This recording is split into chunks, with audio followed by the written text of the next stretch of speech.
So kana diha guys kay nakahigayon man mi among adlaw nga bakante. Di mo saka mig bukid kay para pud mapuslan dili kay sige tambay anang bay. Sig padakog tiyan, sig gunit og cellphone. Gambas-ambas mo dun diri apod. Gamo pud diha lihok-lihok pud mo panagsa. Di kay siguro mo kasagda diha sa inyong balay. Unsa man mo? Ingani-on ra maghambas. Dili na hambas dai. Hambas na gamay. Pero hingunas ang tawag ana. Nang gitawag ng hingunas kay mga unas sa may imong kuhaon saging lisod pod ug unsa imong kuhaon. Hingunas gani no, mga unas ang kuhaon nimo na. Libutan po na nimo ginlo kay para motarong nagpamunga ng imong saging. Kay basig di na nimo hinluan, unya magbuod na, wala kay mabaligya. Imong ginatimanon og gayo kay para na kay sakto nga mahalin ng saging og dagko kayo. Pasagdan na nimo, igoran nimo itanom unya imo ra pasagdan, mura kag tala. Wa man tud sayo na nga trabaho pero kay kinahanglan man mulihok lang pug laing tawo imong pahambason na ano pwede man pero dapat imong sulan lisod pod. Kana tud nga sagingan amo atod na lisod pug maghambas-hambas kog dili amo. Ayahay kay bali. Mao na mga saging nga amo sige display diri sa balay. Kapaliton pag nimo barato. Moingon mo reklamo mo mahal kayo nga presyo. Nya dira ba lali magati magsaging. Pero kasi sobra na mo kabutan sige ra kan kay kamo man. Pero sige kan gud lamang. Kay dili man pud mahalin og dili gid mo ipugos og hatag.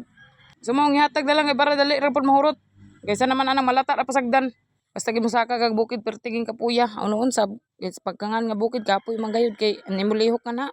Maghambas-hambas ako kay lisod sa magtunganga ka gihapon nantod gihapon sa bukid tanga da ka gihapon dili na pud maayo pud lihok-lihok pud panagsapod.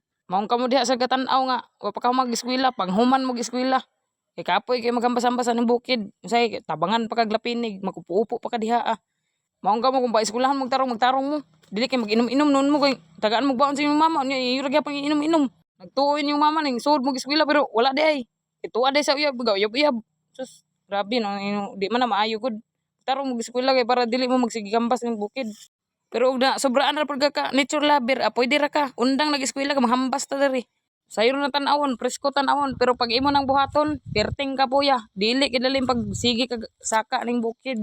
Ako gani dili ko sige saka bukid pero kapoy kayo panagsara kay kum saka. Mao bitaw diha nga kadaghapak na ko nang akong sundang. Kahunahon ako may pagatarong na lang kog eskwela oy. Dili man dai lalim ning trabahoan eh. Pero kay uwahin naman sigurong tanan o dili pagod pero wa naman gid sa kung na eskwela ko kay mas gusto man ako ni mag-vlog na lang uan eh. Balag.